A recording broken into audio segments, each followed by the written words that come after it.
여러분 혹시 일본의 노후 현실에 대해 들어보신 적 있으신가요? 많은 사람들이 일본 하면 연금 제도가 잘 갖춰져 있고 복지 수준이 높다고 생각합니다. 하지만 막상 실제 생활로 들어가 보면 우리가 생각하는 모습과는 전혀 다른 풍경이 펼쳐집니다. 일본 노인들의 노후는 충격적일 정도로 힘든 경우가 많습니다. 그리고 더 큰 문제는 한국도 점점 같은 길을 따라가고 있다는 사실입니다. 저는 오늘 세 가지 사례를 통해 일본의 노후 현실을 보여드리고 싶습니다. 단순히 남의 나라 이야기로 끝나는 것이 아니라 우리에게도 똑같이 닥쳐올 수 있는 문제이기 때문입니다. 사례를 보면서 함께 공감하고 또 대비할 수 있는 방법을 함께 찾아보겠습니다. 첫 번째 사례는 도쿄에 사는 70대 노인 부부의 이야기입니다. 이분들은 평생 성실하게 일했고 국민연금도 꾸준히 납부했습니다. 하지만 은퇴 이후 매달 받는 연금은 생활비에 턱없이 부족했습니다. 매달 평균 20만 엔 정도를 받지만 실제 생활비는 그보다 훨씬 더 필요했습니다. 식비와 관리비, 의료비가 빠져나가면 손에 쥘 수 있는 돈은 거의 남지 않았습니다. 결국 부부는 노후에도 편히 쉬지 못하고 아르바이트를 시작했습니다. 남편은 마트에서 진열 아르바이트를 하고 아내는 편의점에서 근무를 합니다. 일본에서는 이런 모습을 흔히 볼 수 있습니다. 길거리에 나가면 70세가 넘어 보이는 어르신들이 여전히 계산대에 서 있거나 배달을 하고 있는 모습을 쉽게 볼 수 있습니다. 연금만으로는 절대 생활을 유지할 수 없다는 것이죠. 두 번째 사례는 조금 더 충격적입니다. 일본에서는 고령 범죄가 증가하고 있다는 사실을 알고 계신가요? 이유는 의외로 단순합니다. 생활이 너무 힘드니 일부러 감옥에 들어가려는 노인들이 늘고 있는 겁니다.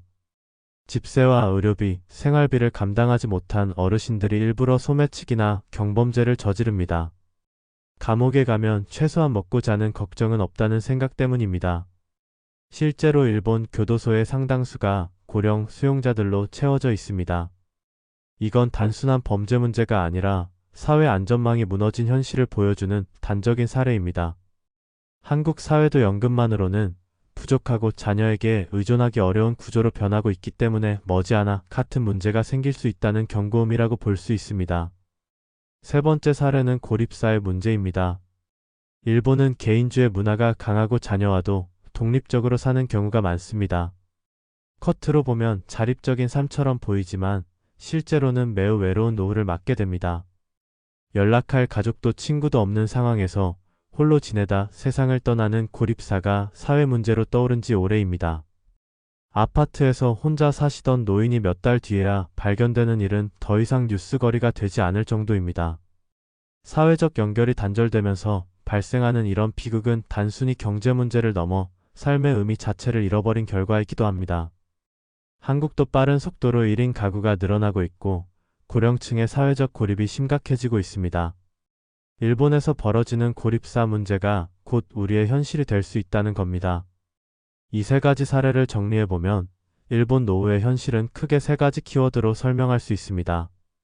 바로 경제적 빈곤, 사회적 고립, 그리고 자녀와의 단절입니다. 문제는 한국도 똑같은 흐름을 밟고 있다는 점입니다. 그렇다면 우리는 어떻게 해야 할까요? 여기서 중요한 건 단순히 일본을 반면교사로 삼는 데 그치지 않고 지금부터라도 실행 가능한 준비를 해나가는 겁니다. 우선 첫 번째로 필요한 것은 현금 흐름을 만드는 것입니다. 집값이 아무리 올라도 집은 현금이 되어주지 않습니다. 노후 생활은 매달 들어오는 일정한 현금 흐름이 있어야 안정됩니다. 일본이 보여주는 가장 큰 교훈은 연금만으로는 절대 충분하지 않다는 사실입니다. 따라서 지금부터라도 작은 금액이라도 배당주, 채권, 임대소득 등 꾸준한 현금 흐름을 만들어내는 자산을 확보하는 노력이 필요합니다. 두 번째로는 사회적 연결망을 만드는 일입니다. 일본이 고립사 문제로 고통받는 이유는 단순히 돈이 없어서가 아닙니다. 함께 어울릴 친구도, 대화할 이웃도, 기대할 가족도 없기 때문입니다. 한국 역시 앞으로는 자녀와 따로 사는 노후가 보편화될 가능성이 큽니다. 그렇다면 노후를 함께할 수 있는 동호회, 봉사 모임, 지역 커뮤니티에 지금부터라도 적극적으로 참여하는 게 필요합니다. 사람은 혼자 살아갈 수 없기 때문이죠. 세 번째는 자녀와의 관계 설정입니다. 일본은 자녀에게 전혀 의존하지 않는 사회이고 한국은 아직도 부모가 자녀를 도와주는 문화가 강합니다. 하지만 두 방식 모두 노후를 힘들게 만들 수 있습니다. 자녀에게 전적으로 기대는 것도 완전히 끊어내는 것도 답이 아닙니다. 균형 잡힌 관계가 필요합니다. 부모 스스로의 노후 자금을 지키면서 동시에 자녀와 건강한 정서적 유대감을 이어가는 것이 중요합니다. 지금까지 일본 노후의 현실을 세 가지 사례를 통해 살펴봤습니다. 그리고 그 속에서 우리가 미리 준비해야 할 부분들을 짚어봤습니다. 하지만 아직 더 깊이 살펴볼 문제가 남아 있습니다. 일본이 겪는 위기와 한국의 구조적 현실은 더 닮아가고 있기 때문에 다음 이야기는 더 충격적으로 다가올 수 있습니다. 여기서 멈추지 않고 이어서 보시는 게 좋겠습니다. 일본의 노후 현실은 우리에게 중요한 경고장을 보여주고 있습니다. 복지 제도가 발달했다고 알려진 일본에서조차 노년층은 빈곤과 고립에 시달리고 있습니다. 한때 선진국 모델로 불리던 일본 사회의 노후 문제는 더 이상 남의 이야기가 아닙니다. 한국도 고령화 속도가 세계에서 가장 빠르게 진행되고 있으며 연금과 자산 구조 역시 일본과 유사하기 때문에 머지않아 같은 문제를 맞닥뜨릴 수밖에 없습니다. 그렇다면 우리는 무엇을 준비해야 할까요? 단순히 충격적인 현실을 받아들이는데 그치지 않고 구체적으로 실행할 수 있는 전략을 찾아야 합니다. 일본의 노인 빈곤 문제는 크게 세 가지 요인에서 비롯됩니다. 첫째는 연금 부족입니다. 오랜 기간 성실히 보험료를 납부해도 생활비를 충당하기엔 턱없이 모자랍니다. 둘째는 집값 상승을 통한 자산 증식이 거의 불가능했다는 점입니다. 일본의 부동산 시장은 장기 침체로 이어져 은퇴자들에게 큰 힘이 되지 못했습니다. 셋째는 가족과의 단절과 사회적 고립입니다. 개인주의 문화 속에서 자녀와 따로 살며 도움을 받지 못하는 노인들이 많아졌습니다. 이제 한국의 상황을 보겠습니다. 한국은 연금 제도가 일본보다 늦게 시작되었기 때문에 실제 수령액이 더 적을 수밖에 없습니다. 또 한국 가계 자산의 절반 이상이 부동산에 묶여 있고 생활비를 감당할 만한 현금 흐름을 만들어내지 못하는 경우가 많습니다. 특히 자녀 부양 문화가 여전히 강하게 남아있어 노후 자금을 자녀 지원에 쓰다 보니 정작 본인의 노후가 위태로워지는 경우가 흔합니다. 이 점에서 보면 한국은 일본보다 더 위험한 상황이라고 할 수 있습니다. 그렇다면 어떻게 해야 할까요? 전문가의 시각에서 몇 가지 구체적인 전략을 말씀드리겠습니다. 첫 번째 전략은 현금 흐름을 만드는 것입니다. 연금만으로는 부족하기 때문에 은퇴 전부터 추가적인 소득원을 반드시 만들어야 합니다. 가장 대표적인 방법은 배당주 투자와 채권, 그리고 안정적인 임대 소득입니다. 단순히 자산을 보유하는 것에 그치지 않고 매달 일정한 현금이 들어올 수 있도록 구조를 짜야 합니다. 예를 들어 배당주 포트폴리오를 구성하면 매년 안정적으로 현금을 받을 수 있고 채권 역시 금리가 낮더라도 위험 분산 차원에서 도움이 됩니다. 주식이나 부동산을 단기 시세 차익용으로 접근하는 것은 은퇴 이후에는 위험합니다. 안정성과 지속성을 중심으로 자산을 재편해야 합니다. 두 번째 전략은 지출 구조를 바꾸는 것입니다. 일본 노인들이 가장 힘들어하는 부분이 의료비와 주거비였습니다. 한국도 마찬가지로 은퇴 이후 건강보험료와 병원비 부담이 커지고 주거비가 고정적으로 지출됩니다. 이를 줄이기 위한 준비가 필요합니다. 건강을 위한 예방 습관에 투자하는 것은 장기적으로 의료비를 크게 절감할 수 있는 방법입니다. 또 주거비를 줄이는 방법도 고려해야 합니다. 굳이 큰 집에 살 필요가 없다면 생활비와 관리비가 적게 드는 집으로 이사하는 것이 노후 안정에 훨씬 유리합니다. 세 번째 전략은 사회적 연결망을 만드는 것입니다. 일본의 고립사 문제는 단순히 경제적 빈곤이 아니라 인간관계의 단절에서 비롯되었습니다. 한국도 1인 가구와 고령 특거 가구가 급격히 늘고 있기 때문에 같은 문제가 곧 나타날 수 있습니다. 따라서 은퇴 전부터 지역 커뮤니티, 동호회, 봉사활동, 종교 모임 등 다양한 네트워크를 만들어 두는 것이 필요합니다. 사람은 결국 관계 속에서 삶의 의미를 찾습니다. 돈이 충분해도 고립되면 불행한 노후가 되고 맙니다. 따라서 사회적 연결망은 자산만큼 중요한 준비 요소입니다. 네 번째 전략은 자녀와의 관계 설정입니다.